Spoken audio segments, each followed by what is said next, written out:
Welcome to episode 181 of the Prosperity Practice, the podcast that has you living your most abundant life. My name is Danielle Amos, and I am your host. Today, I have a very special treat for you. I have my good friend and colleague, mindset coach, Catherine Farquharson, joining me. I actually can't believe Catherine has not been on the show before because we have done quite a few collaborations in our own communities before.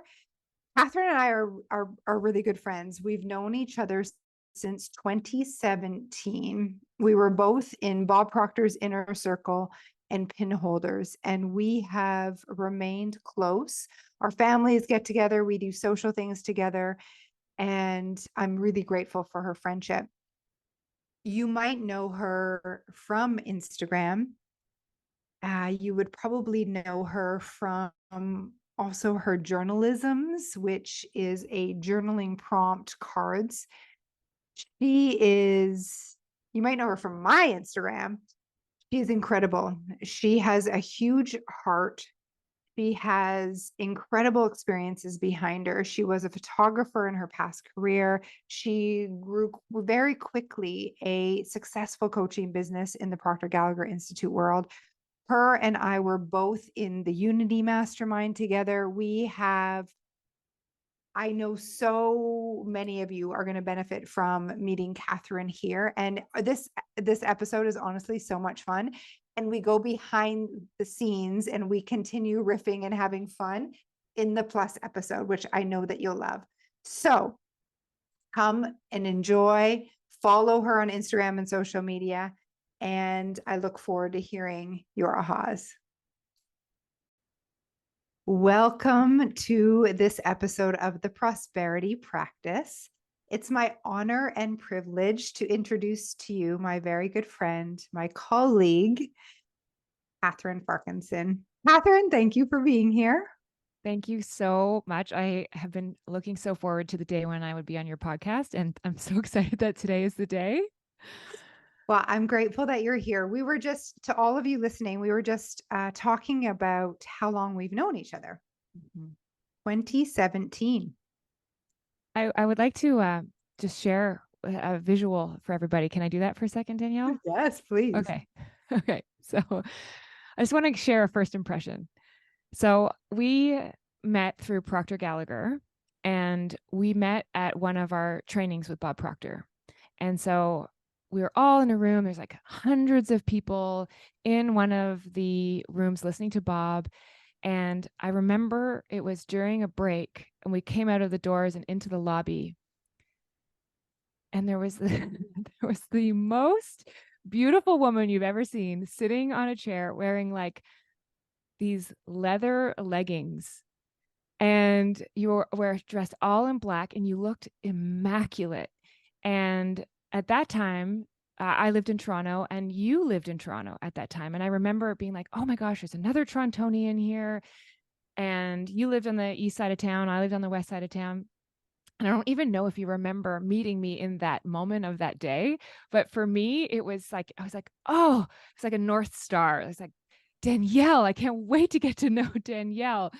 And that was my first impression, like so beautiful, so powerful, so pulled together.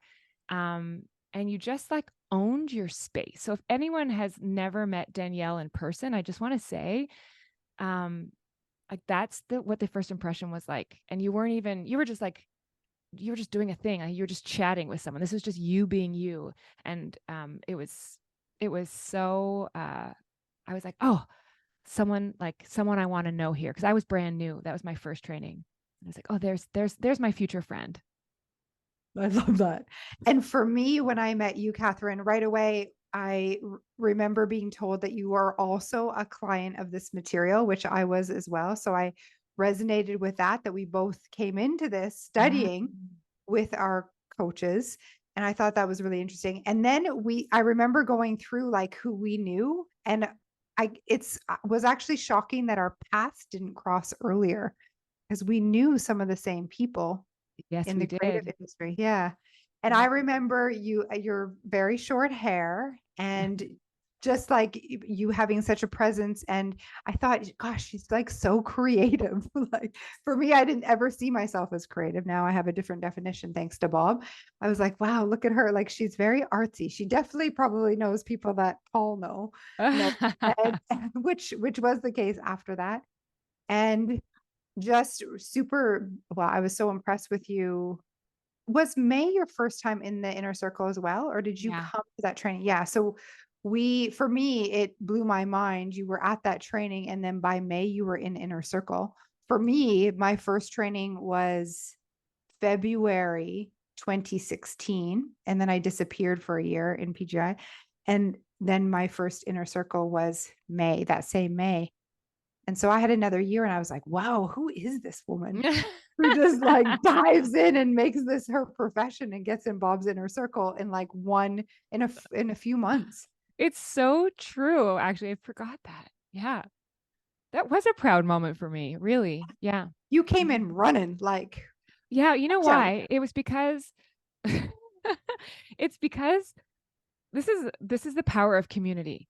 The coach that I was working with, she was in this inner circle, and I didn't know this, and I didn't know anything at the time. So what happened is the people who are in the inner circle, they sit at the front of the room, at these special tables, and I thought that I was going to be able to go sit next to her, but of course I couldn't because I'm not in the inner circle. And so I was like bumped to the back of the room, and it was kind of like one of those nobody puts baby in the corner kind of moments. I love it. And I was like, well, I want to sit at the table with her. So I'm like, I'm not coming back to one of these trainings and being back here. I'm going to be at the front. I love it. And you were. And I was. Yeah, way to go. And not only were they special tables, remember we like even got bottled water. Oh yeah, we got special water. Oh no. Oh. So the Bob Proctor years, oh my goodness. You and I have talked about this a few times, how much we miss being in the room. Yeah, I do. I really do. Yeah. And you know what? I have to say, I'm really grateful for you and our continued connection over this time because um, to me, you embody that time. And so I can tap into that connection and the growth and the consistency of the work. And even you and I were always challenging each other's beliefs, using the material and really holding a high bar for each other. And that's what the group used to do. And so I really love that we get to continue that together. I hope that everyone that listens to this also has someone in their life that, if not a coach, a colleague, someone who holds the energy of like your ultimate self for you. Yeah, I so agree. Over the past few years, for those of you listening, Catherine's become a key person in my life, someone that I know I can text, send a, oh, help SOS message, and she's there and without judgment. Catherine, you are an incredible listener, and you're able to reflect back to me the things that I don't always see. And you have such a huge heart, and also like super empathic. Like you understand things that I don't even say, that you're reading in my energy. And I'm really grateful for you. Thank you. I feel the same way. So as ever was listening to the Love Fest. Don't mind us. We'll be just stare lovingly into each other's eyes. Right. And the cool thing that's happened between Catherine and I as well is that our husbands get along and we're able to have time outside of our professional time as well, which I really value. It's Me huge. too. Me too. All through the pandemic, even. Yeah. Mm-hmm. Yeah, it's been big. So today we thought we'd talk about, and this may go many ways, and we thought we'd bring to you a saying that we heard quite a bit in our Proctor Gallagher years. And it's one that stands out to me. And I remind myself, Sandy Gallagher would share a story from stage when we were at those trainings. And it was usually about purchasing her house. And she'd share a story about that she wanted to invest in a house that was more than maybe she was approved for, or more than what she had the money for at the time on paper. And Bob said to her just simply, do you believe in what we teach? What do you want? What do you really want? Do you believe in what we teach? And if so, go make a decision, go take action. Yeah, you And know so, what she yeah, did? She was waffling about buying it, and when he said that to her, she sent out invitations for her whole family to join her for Christmas at this future multi-million dollar house that she didn't know how to afford yet. And she sent out invitations for them to join her with the faith that she would own it, which she did, and they came. But it was that question comes out at this moment of when you doubt and you want to retreat and go back to the familiar, and it is a choice point, really, like, do you believe it or not? yeah, and I find that it's logic, which is part of the paradigm, which we know. It's a moment when I can entertain logic and what would be responsible or the responsible decision on paper. We're talking about money at the moment. What and really understanding the universal laws and the teachings that we've been trained in. I have an example actually from our time together. Um, in 2020, my husband and I spontaneously bought a house.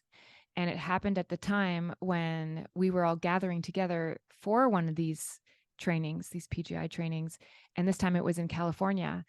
And we bought this house, and I hadn't actually been in the house. Only my husband had been in it, but I had been in it in my mind, which is something that we also talk a lot about, thinking, bringing thought into form. And so when he went to see it, I recognized it immediately because it was straight out of my visualizations. However, like I mentioned in the beginning, we were urban dwellers, not country folk. And this house was in the country. So it was a huge move, huge move. And so thank goodness I was with, my beautiful crew here. And anyway, so I was really excited about having purchased this house. And I can't remember if it was you or Kim, but one of you said to me, so you're going to fly home business class, right? And I was like, are you out of your mind? I just bought this house. Like, we don't even know if we're like how we're going to sell our old house. And like the pandemic was 2 weeks away. So we didn't know about that yet, but the market was unstable. We weren't sure, like, there were so many unknowns. And you guys are telling me to go fly home first class? Like, were you crazy? And I was like, you're crazy. I just bought a house. And you or Kim, I can't remember who, Maybe looked at both. me, both of you, yeah, encircled me, looked at me in the eye and said, that's exactly why. And it was, to me, that same statement of that Bob statement of, do you believe in this work or not? And basically what they were saying was, are you here for expansion or contraction? Because if you're in for expansion, you have to hold the expansion. So not only buy the house, but buy the pod to fly yourself home in, to say to your conscious and subconscious mind at the same time, I am congruent with this decision. I'm all in on this life. This is who I am. Full stop. That's huge. And that's the identity shift through the decision right Yeah. there. And all decisions have to match that upgrade. Yeah. So I did. I'm like, oh my God, this is so crazy. My husband's going to think I'm out of my mind. But I did. And I it was like the flight home of my life. And you also went shopping in Louis Vuitton. Oh, yeah. That was probably more uncomfortable to me than business class. That was like one of my favorite moments, like memory moments of total self-image. You're like, nope, I don't like anything in this store. You were like, And but this what if you bag. did? Look at, but Catherine, did you look at this bag, or are you just deciding that you don't like this stuff? Yeah. Yeah, And you found a scarf. I did. I found a scarf. Yeah. But the Which way that you shop, actually, and I love that you've brought that into your business, because it's such an expander. Like, your relationship to I mean, I think that people who don't understand what this work is all about, it can be like, what is she doing? Shopping. And it's like, no, this isn't shopping. This is like fully leaning into the uncomfortable place, like just like me, dragging me into I can't even say it, Louis Vuitton. And letting people like try things on and expanding into like what, before you make a decision, like find out for yourself, like what it feels like to hold, to wear, to walk in. And of course, if it's not part of your self-image, you're not going to do it on your own. So having someone like you take people on a journey where they get to be like really led through that type of experience is such a gift, such a gift. I think it's so cool. Thank you. I love doing it. It's like a big part of my business that if I could do that every day, I would just to hold the space for someone to feel worthy to be in there. And it's not about the shopping, like you said, it has nothing to do with that. It's like there's so many other paradigms and deep rooted beliefs that we get to overcome in a very short period of time because of the meaning we attach to those luxury brands and our self-image. Yeah. There's something else that I've learned from you about that, and also from being your friend, is you can correct me. This is my learning that I've taken away, but this is not something that you intentionally taught me. So you can correct anything you'd like here. But here's what I've observed is in the way that you shop, it's mixed with the intentionality. And so as a result, the way that you respect yourself when you're wearing the items, it comes through. So that's step one. But then being your friend, I have also been at your house for events, and I learned something so huge from the same vein, but different avenue, for New Year's this year, because I was at your chalet and you spent the afternoon decorating the space. So to me, you were doing the same thing with the space that you do with your own clothes and your own self-image. And so just to give you an idea, like she made a spiral, like she made art out of balloons that like went up the staircase. The whole party was color coordinated. It was done with so much style, so much class, so much thoughtfulness. And it clicked to me that those two things are the same. It's like your ability to be generous and your thoughtfulness to other people extends out of the way that you are to yourself first. It was beautiful to be around. Oh, wow. Wow. I have not put that together before. And so thank you for that. And I really notice the feeling I have personally when I'm in beautiful spaces or where I've created an event out of them, like a reason, to make it beautiful. And so, for example, New Year's, putting up all those decorations, like, and I guess I sort of do that in my everyday, just in the spaces that I create, because I just really love being in them and in that feeling of opulence. And I love it with the clothes as well. And it's I think also I've consciously made the decision to have that feeling as an everyday feeling versus just like my Sunday best or just New. Does that make sense? Yeah. And it's how you serve your food. Like your dishes are always, everything is, it's not meticulous from a type A kind of way. It's not a controlling thing. It's actually, I think opulence is the perfect word. And it's like, it's actually done from generosity of like, it's a sharing. You're inviting other people into your energy through all those things. So I love that it's not a Sunday best and it's an everyday. This is who you are. This is what it's like to be around you. And it's part of your nature and it's part of what you share. Like I don't have the same skills of, I have the generosity of my heart and my energy, and I have a very keen visual appreciation, but I don't have the skill for creating it. So I really can spot it when I see it because I can appreciate it. and I can't replicate it. So it's really cool. I wonder if that comes from like your ability to spot it comes from your time being a photographer.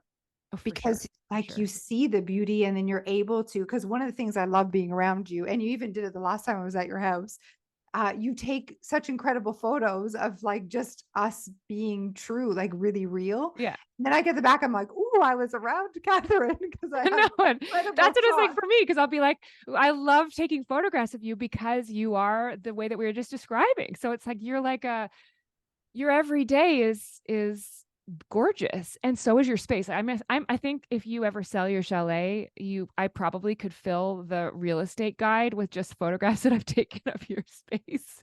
I love it. Yeah, but you're absolutely right. It's a visual. That's how I appreciate beauty, is through the visual. Yeah. And so where do your clients have the benefit of seeing like receiving that from you because you have that talent? I'm just interested to hear your perception because you do it so well when you capture others. And then how do you bring that into your programs? Like I see the images that you use, you do it on social media. I was going to say social media is really the only place that I share it.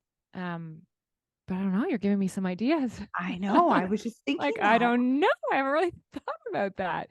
Because this is the thing about our gifts, is that we can't see them so well. Like, we're so accustomed to being just how we are. So like me mirroring that back for you, Danielle, is probably like, yeah, that's just me. I'm just this way. And so it's very easy to not notice. So I never really thought about that until this moment, because it's just kind of how I process life. Hmm. Which makes a lot of sense because you also have your journal, like you have a lot of tools that you have in your community that help other people see that. So, like the journalisms, for example. Yeah. So, for those of you that don't know, Catherine's a founder of journalism. So you can follow. I'll put the link for that in the show notes for everyone. That's a way that you help others see the world like you see it through the processing. There's journal prompt cards. Mhm. Yeah. Yep. I wonder if there's like a product and just to give you a few ideas on how you can increase your service for your clients Yeah. and maybe there's an in-person um like component there where you're able to see them. I actually am bringing in an in-person component to my offerings, and you're the second person this week to touch on this. So I am actually listening. So Danielle, we always talk about when something repeats itself to start paying attention. So you're the second person this week to reference my photography as it pertains to clients. But the other suggestion was an old idea that I had, which was around taking portraits to help clients tap into how they feel when they're in a really peak state and they're feeling so amazing, so beautiful, so full, so radiant, to take that picture for a time when they maybe aren't feeling that way. They can access it through their own image.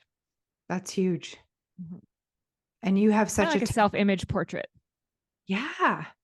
How incredible that could then match the script, that they That's right. write. And yeah, and there's a visual, and so many of us are visual learners in that way. So having that image for them to just see, I mean, that's why vision boards work so well. But this is a personal, Yeah. yeah, that's huge. I love Maybe that. they should go shopping with you first. And then go to you And then for, I'll take the picture. I love it. I love it. And also in-person events, you're adding or in-person components. Yeah. Yeah. I had my first retreat here on the summer solstice, and I loved it. My clients loved it. And I have found that, so my business, like when I started, I only ever did online. I've always had an online business. And but here I was loving our in-person connections at Proctor Gallagher. And I started to see the contradiction there, where like I love the in-person, but I'm offering only virtual. And then the pandemic came and I was just already set up for, virtual. But now I'm back to appreciating the in-person again. And I think I'm ready to offer that because it actually it matters so much to me. And I think it actually, I don't mind the virtual connection when people have connected in real life. So like I know for both of us, a lot of our clients end up meeting in real life on their own, and they end up having lifelong friendships. Like my clients are like best friends now. And so just being able to offer a space for that to happen, which I know you've done in your programming as well. Yeah, I think it's really important. I believe that we can do so much more in person to create the shift because they're right in front of us. And, both of us have been trained, thanks to Catherine. Actually, I have taken courses in NLP, as you've introduced me to that. We've been trained to recognize when a shift happens. And I love holding the space for in person. It's good Yeah.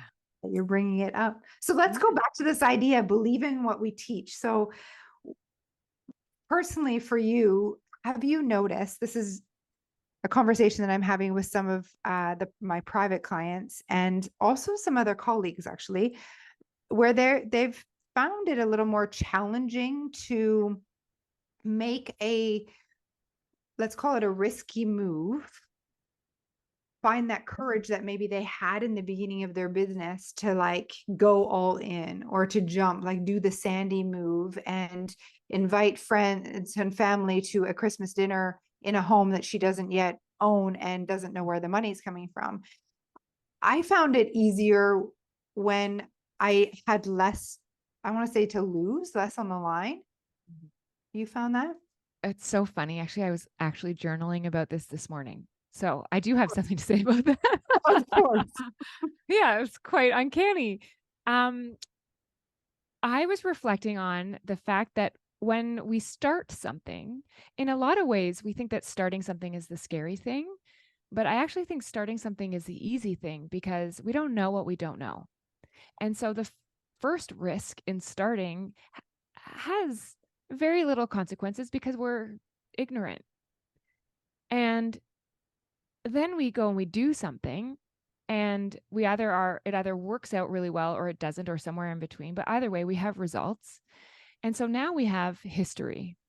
And so the next time that we want to make a move, we kind of know too much. Either we know what other people are doing, we know, like we can like gauge where we are in comparison. Like we have examples from our own history that maybe have scarred us in some way. Like it's, we tried something and it bombed, or we tried something and it succeeded. So we feel like we have to replicate that thing, and so if we are using the past in any way to inform our future, it can feel like a bind because now we know, and we say we know better.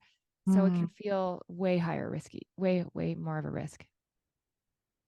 That's huge. And you said anytime we're using our past to inform the future, wouldn't you agree that that's faulty?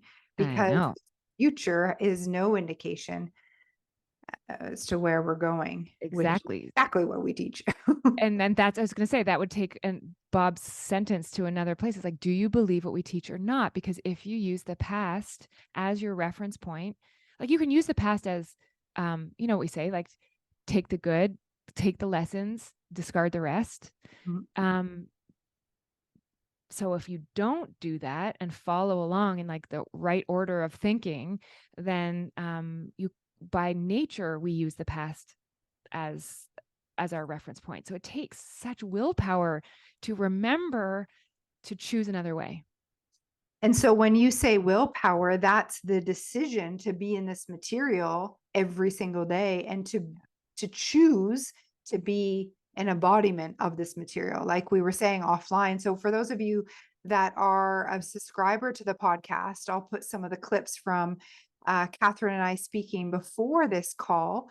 If Catherine, we've got VIPs that listen to the behind the scenes. So we'll put that part of the conversation in for them. Excellent. Yeah, great. So yeah, go for that. I can't remember what I was going to say.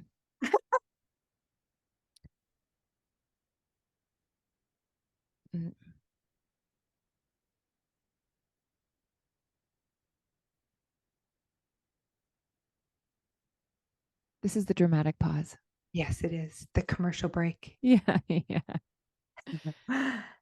So if let's go back to the believing what we teach and leaning in to not having the past dictate the future. There's something beyond that. Yeah. I think that it is especially important to remember this lesson because it's my belief that we are actually creating a future right now, like in the world, that is not based on the past anyway. And so it's not helpful to use it as a reference point because we're not replicating where we came from. And things are moving so fast. And so like, not only did we change a lot in the last few years, but our businesses had to as well. The industry has changed, the market has changed, what people need has changed, who we are as a person who's going to serve those people has changed. And so the past information isn't helpful anyways, really. That reminds me of the Buckminster Fuller quote about creating a new model. He said, like, you don't create a new one by tinkering with the past one. You create a new one that's entirely new that makes the old obsolete. Now I'm changing his quote. However, it's the same idea. Yeah, yeah. In in business terminology, they always talk about it as like the disruptor. So I would say the Buckminster Fuller version of that would be like either you're going to be disrupted or you disrupt. So it's really looking at where we're going, not just where we are, where we're going to make decisions based on that, which is very different. Like you might, I don't know, I'm just making an example of, I don't know, a real estate move that in the past would make logical sense, maybe now wouldn't. So it's really looking at like trending, bigger picture, making decisions in that way, which is a different way of thinking. It's a completely different way of thinking. And I think, we need to be reminded also of going to that end goal, the larger vision. So not just like what's the next step and seeing our life from that place and what is the longer vision for our career, our life, and making decisions that support that and see the world from that place, which is not easy to do in a sense of like, the resources that we have, like money or time or support or staff. It's not always easy to do that. No, and it's especially not easy to do that if you have done something a certain way that has worked really well. Mm-hmm.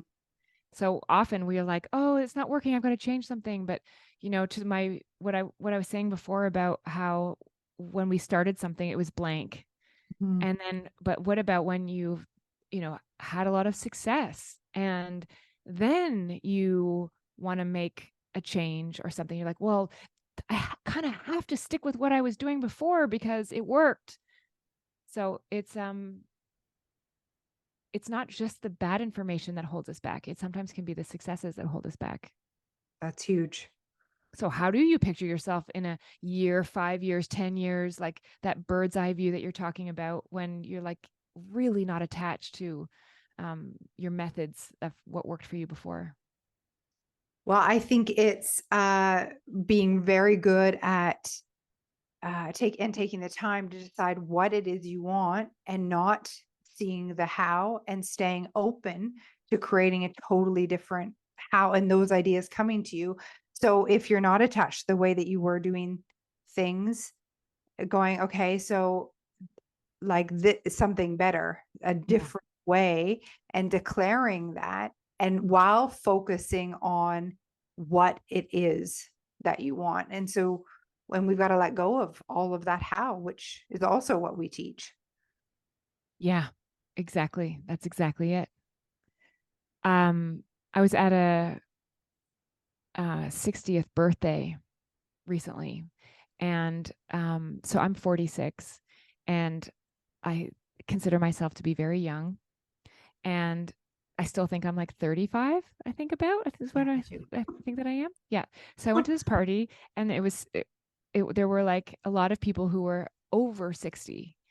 And I was like, oh, they're not young, like in terms of like, and I started to realize my age closeness, my age proximity to that age.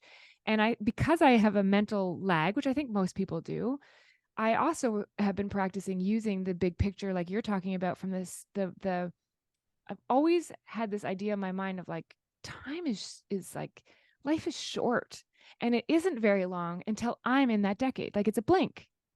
Mm. And so I use it to like also increase the pressure on myself to be like, I'm in my prime. This is the time. What are you going to do with it? Versus that, mm, well, pondering someday, maybe this will happen. Like, the way that we act when, life is forever going on ahead of us. So I also find that can be a nice push just to just think about not only what you want over time, but also like during different seasons of your life, what are you going to want? Like how long in your life are you going to have the energy to be doing what you're doing, or the interest to be doing what you're doing in this way? How might it evolve? And are you putting into place steps for that evolution or not? Yeah, that's huge. I like how you said it like puts the pressure on a good pressure so that you're Good not pressure. so like lackadaisy, whatever I'm saying. Lackadaisical. Lackadaisy, yeah. Um, and that you're letting the days pass and for that one day feeling. I definitely, that's something that I've been aware of recently, quite a bit because I feel like during the pandemic, there were so many days that were so similar that it felt like there was lots of time. I don't know if you Mhm. can relate to that, but then, and since coming out of that period, it, I'm reminded of how quickly life actually goes Yeah. and how Yeah. busy we can become. And mhm. And then all of a sudden, there isn't time necessarily to make moves on goals unless you are really in a practice of thinking and contemplation and putting like belief checking and putting things into action. Like those, without that practice, which I feel like I sort of take for granted because that's like how I live now based on the work that we do. But for a lot of people, that's not the case. And so all of a sudden it's like, you have a kid or something, and then a decade or two passes and you've that idea that you had at the beginning never got put into place because it you never had the time to do it. And the time isn't actually there unless you're like just chipping at it actually with, And you like you say, that big vision in mind. Yeah, and you make that committed decision that you're moving towards it every single day Yeah, in some respect. in some respect. Yeah. Yeah. And making decisions from that place. What do you think about let's riff a little bit about the decision making process from that, and how do you view or how do you coach your clients around uh like big bold moves? Like, Bob Proctor, our mentor, he has a chapter in his book You Were Born Rich called The Risk Takers. And if you, and I'm not sure if you remember that chapter, he talks about how successful people are willing to make big leaps and like they have the courage to do that. And from the outside, it can look like they're risky. However, to the aware person, it's just that they understand the laws. It's they believe in what we teach. Yeah. Back to Yeah. that. How do you coach your clients on like when is it a good time to make those quote unquote risky moves? And is there a time that you would tell them not to? I'm asking for a friend.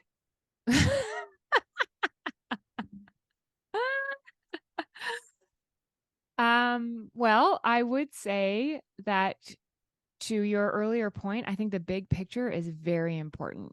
So things feel riskier when the base is thinner, right? It's like if it's wobbly at the base, the risk feels higher. And if it's put into a context that is um, more understood as something that can hold a wobble, but you know that no matter what, you're still on the same direction, then it feels easier to say yes. Like I'm going to like one of the things that we always talk about is like we don't actually know how to get to such a big goal. And often I find that people misunderstand that. They often think that not knowing how means that it's like some sort of mystery. And it's not that we never know how, it's just that we have to figure out how as we go. And so there has to be risks. And sometimes those risks have consequences. And we're like, oop, that was a big oops. And then other times it can seem like it was a negative consequence or a risk that we understand the benefit of later. So it's not an immediate result that we get, or it is an immediate result and we can carry on. So if it's being held in the bigger picture, then I think the answer is easier to say yes to a big risk. If it's out of nowhere and isn't really guiding you anywhere, it just can be risky because if it topples, you're doomed. Mm. So I think in that too is the one of the things that Bob would always say about decision makers is that they know how to make them quickly and they don't change their mind. And so, and the other third thing that he always said was that it comes with self-confidence. And I think that self-confidence comes from doing it frequently, just being like, yep, no, yes, no, yes, no, no, doing it and being okay with it not working out. Yeah, that's good. And understanding that if it doesn't work out, that's the cost of the lesson. Like it's, Correct. because we can't get something for nothing. So there's lessons that have sometimes a financial cost if you make a decision that doesn't work out. Yeah. And I think that there is like, this is something I do talk to my clients a lot about, and is like really understanding that there's no such thing as a right or wrong answer. There is no such thing. Like the wrong answer is still the right answer because of what you get from it. So if you can embody that, then it's easier to make a what quote unquote risky decision because the stakes aren't, you're not making it like, oh, it was wrong for me to do that. So as long as you can like neutralize and remove that polar idea that is false, then all of a sudden it's not so risky. And it does come back to, do I want to or not? Yeah, that's good. I was thinking about how we started this call about how you booked your first class ticket after buying a house and without selling your old house, and how you were like, yeah, like, yes. And you like almost like, you caught me. I've got to do this now because it's the next step for your growth and evolution in your self-image. And it almost sometimes feels like we make the decision and it's like we jump. And then what I love about community and us at Proctor Gallagher, and I believe what you and I do for our clients, is when they make the decision, then to keep the person or help them, because they've got to do it for themselves, stay in the vibration of that next level self. Yeah. So it's so important because if they wobble, then and they doubt, which is what the masses do when they make massive decisions. So is they doubt, and then that can cause it a different sort of lesson. Whereas if they stay in that goal achieved vibration and perception and allow that decision to be what up levels their self-image, then everything they attract from then is a match to that new place. Yeah. And most of the time, people like say they don't have community, like you were talking about. They go back to their regular community and then they tell them what they've done, and then they get met with fear. You did what? Are you sure? What if it doesn't work out? And if you start to engage in that, then you can't hold the energy that you're talking about. So it's there's the risk that you take, and then there's also the step after the risk, which is like, where are the next steps? What are the next steps that hold you in that place? Whether it's like being very particular about who you share it with, how you process the fear, how you walk through it, how you get support, Yeah. how And you're going to leaning hold yourself when you do wobble. leaning into all that support. It's so good. It's so important. And, as I'm just thinking, because, I was asking for a friend and to be reminded. And,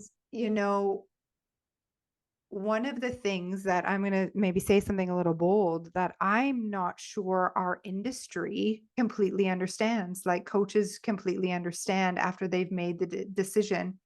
So, like the importance of helping someone stay in that and what it takes to stay in that decision. So, people make a decision for investment, for example, and if the coach doesn't understand this, do they support them in such a way that allows the person to have that decision be what upgrades them?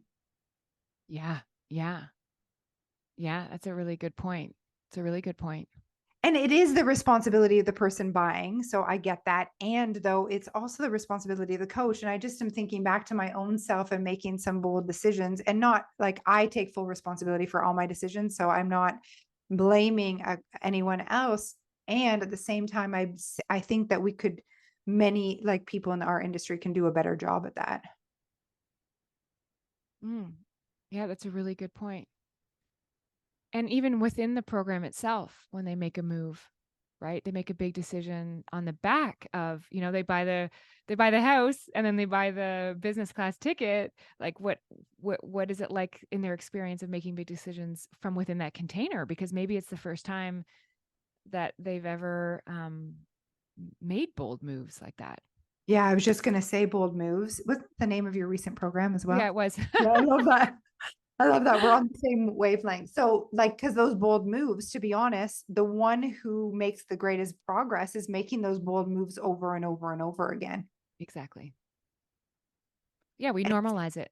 yeah, and it's not easy. And this is why you need the support of a coach, mentor, community, because it needs to Yeah. become your new normal. Yeah, and you need to tell your friend um, that it's so important as the leader to always be living that way, so that because it's I joke, but it's funny because often when someone is like a teacher, it starts to become like, let me teach you how, and I always have to make sure I'm asking myself, like, am I like incongruent in any way? Am I leaning on the past? Am I falling into fear? Am I, Totally. like letting myself off the hook in certain ways? Like, because it's so important that we don't just teach from having had past experiences.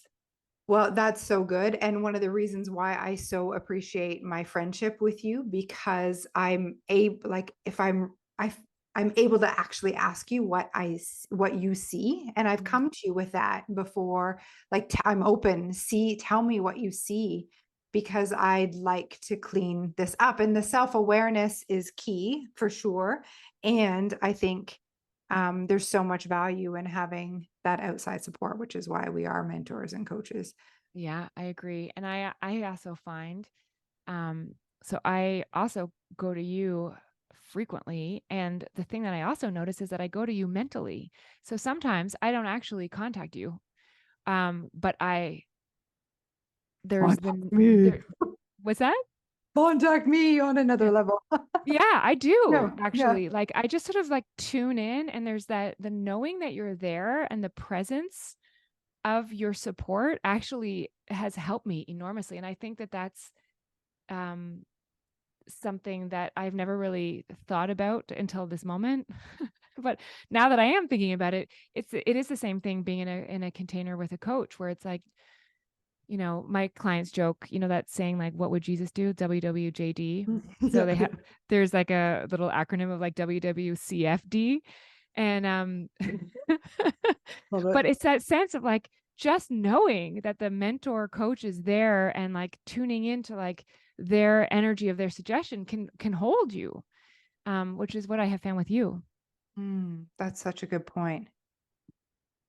Yeah, Yeah, I have the button where it says what would Bob do? Remember? We oh got yeah, I have that training. too. Yeah. It's on my desk here. Yeah, funny. That's really good. It's I think it's a wishful thinking that often gets sold like really cheaply online, this idea that like we just need to go for the one big goal. And I think what we're saying here is actually that it's just the start. It's like we're just turning on the engine, but it doesn't end with the big decision. It starts with the big decision. And then there's so many more micro decisions along the way that feel like big decisions. And sometimes big decisions actually are small decisions. And it doesn't end. So I think, to Bob's point of like frequently making them and not changing your mind and just trusting and going forward is so important. It's not a one-time, first time thing at all.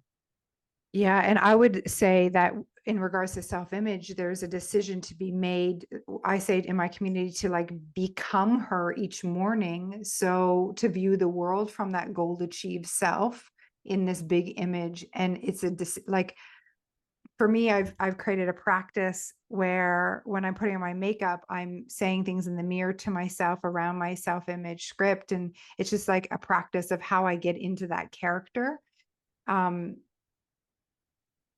And it's like almost like flipping the switch, like a decision right there because if it's not conscious for me, I can go throughout my day and be reacting from my paradigm. Like I've just noticed it with myself. So I've got to like consciously turn her on.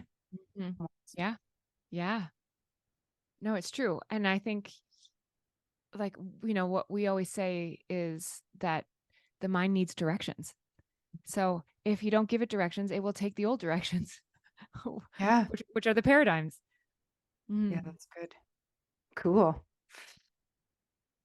You've helped me a lot. I'm sure that you helped the listeners a lot. What do you have going on in your community that you'd like to tell all the amazing listeners here in the prosperity practice about? What are you up to? Oh, well, as a matter of fact, and I'll share this with you offline, but something very big is happening in January, and I actually can't say what it is right now. So, Wowzers. I know. Way to get us on the edge of our seat. I know. Usually it's like people are like, and I have this going on and this going on. And I'm like, can't actually tell you right now. It's a little too early. So maybe I'll come back and talk about it in January. That's a good idea. That's a good idea. So what do you recommend if all these beautiful people want to get more of Catherine? Where shall they come find you? Well, definitely on Instagram. So it's Catherine_Farquharson, which I know will be in the show notes. And then also I have a really easy website to remember, which is mindsetcoaching.ca. Easy. So everything is on there. Yeah. Very good. And if you were to leave our listeners with one quote from you, what would that be today? One quote of mine? Sure. Or someone else's. You choose. Oh, someone else. Oh boy. One saying, one. Put me on the spot.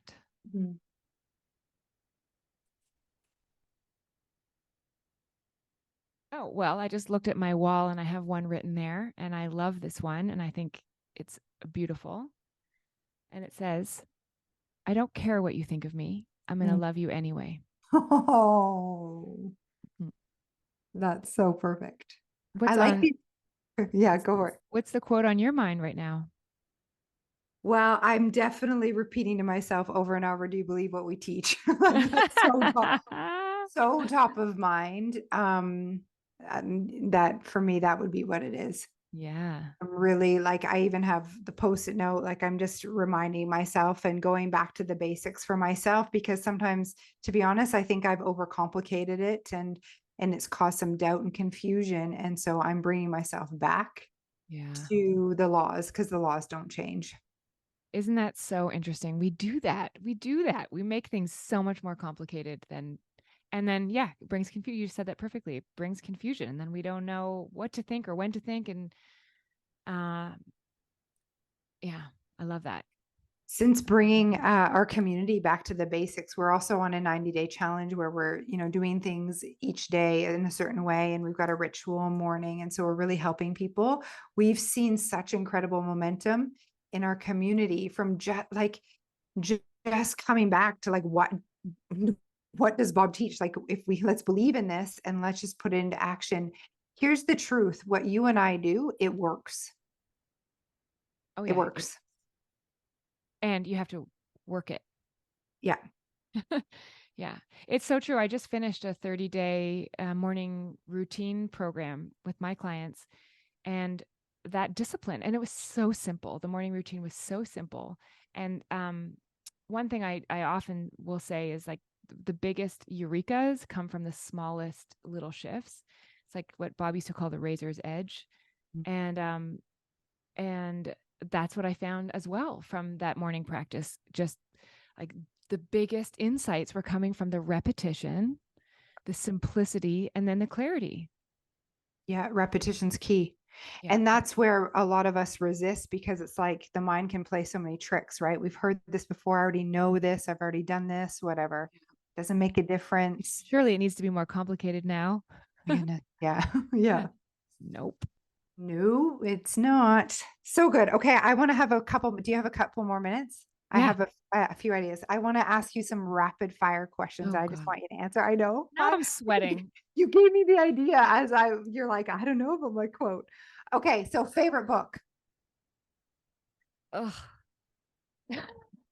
Look around your room. What are you reading right now? Maybe that's a better question. Oh, I'm reading an amazing novel Mhm. called Tomorrow, Tomorrow, Tomorrow, and Tomorrow. And tomorrow, tomorrow, tomorrow, and tomorrow, and tomorrow. And I actually was just talking about the book with my clients because the author, just a quick side story, just to show you an example of what we're talking about. She was a novelist, wrote 8 books. All of them were duds, as in they didn't get any success on Amazon. And every time the publisher was like, this is the one that's going to be successful. This is the one that's going to be successful. And then like it was like crickets. The 8th one got a movie deal. And so she was like, this is my big break. But then COVID came and the whole deal got canceled. Crap. Okay. So then she gets this idea, like she's in the dark night of the soul. She's like practically giving up. She gets this idea of this one line that comes through her as this next book. And she didn't feel equipped to write the book based on what the one line was. Like it was requiring something of her that she didn't know anything about. So she couldn't rely on her old modalities of writing. So she's like, I'm going to have to do this differently. And so she did the book by craft as opposed to by, I guess, the structure that she was accustomed to before. And so she wrote this other book. And sure enough, also crickets on the Amazon books. She's like, oh my God, I don't even know. Right. Like how this is, and we can relate, but imagine 9 books and this happening over and over again. And all of a sudden, so she doesn't get the top book buyers reviews or whatever, like everyone always wants, and New York Times bestseller list and that stuff. Instead, she starts winning book critic awards. So somehow the book got on this train of like book clubs, critics, people who don't go for the fancy, flashy top bestseller stuff, but for like the real art. And her book has exploded. And here's the best part. People, including Oprah, were congratulating her on her debut novel. Oh my goodness. Isn't that funny? I often think about that. Yeah. How we see people's success and we think it's the first thing they've done, but we don't know that they've had 8 books before or, Yeah. 20-year career. I was Yes. saying this to my husband, to Paul, about, the same thing, that we underestimate and we think that it's the first one. That's insane. Mm-hmm. And So so, the and book is, oh, yeah, I go just ahead. think about so her response to crickets matters. Oh yeah. We don't decide the timing, Mm-hmm. right? We don't, but the fact that she could see that many books through with none of the things that we measure from a vanity perspective, that we measure our success, and then to do something completely differently than she's ever done before, which makes it even Model. more unknown and like risky, like we talked about. Mhm. And then for it to not measure the success still, right? It still didn't get the Yep. top bestseller list. And then now it's become the book of like, it is sensational. The book is And so good. who's the author? I'll pull it up here. See, I don't even know her name. So her name is Gabrielle Zevin. Hmm. I really am fascinated with her ability to hold that vision. Like this is persistence. You know, Napoleon Hill has a whole chapter on it in Think and Grow Rich, and with so many stories quite similar of people getting no, no, no, no. And it really does matter your ability to respond to the circumstances and stay in control. We teach this in Thinking into Results. It's like what happens next is determined by your ability to respond versus react. Yeah. Yeah. Imagine getting a movie deal finally and then having it be canceled. Oh my gosh. And having to like regulate that in like I in know. your body and create a story around that that serves you rather than like going bananas and being so Yeah. disappointed. And then getting a line come in the of some way of a thing that you don't even know how to do. Like, I mean, it's like it's everything. It's persistence, it's faith, it's trust, it's self-image. It's like, I mean, It's our whole program. it's the whole program. Oh my goodness. Okay, so that was a good question. Yeah. Thank you. Yeah. All right. All right. Hit me. Okay, Hit we'll me. do one more. What's best movie that you've seen in a while? Oh boy. Have you seen any movies? Mm-hmm. Um, um, well, I mean, I feel like now everything's a teaching moment. Um, I am It's really super fun. into like I'm really into sports movies right now and like sports television shows because I don't like sports as a thing to watch or do, frankly. Yeah. But I love the stories of people in sports for the same thing as like everything that we talk about. And so I recently watched the Nike movie Air. Have you seen it? No. Oh, go watch it.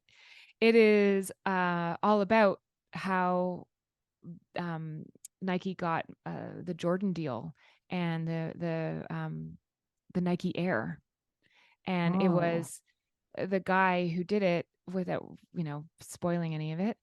He put his entire life on the line to follow an idea that was highly disagreed with, very risky, would cost him everything, and Wow. incredibly unlikely. Wow. So Your I friend should just watch watched. that too. Yeah. Oh, yeah, I was just thinking that she sure should. Could. Um, I want to continue this conversation for the plus listeners, for the subscriber listeners. So I want to thank everyone for being here. We're going to leave you on the edge of your seats. Catherine's given you her Instagram and social media to follow.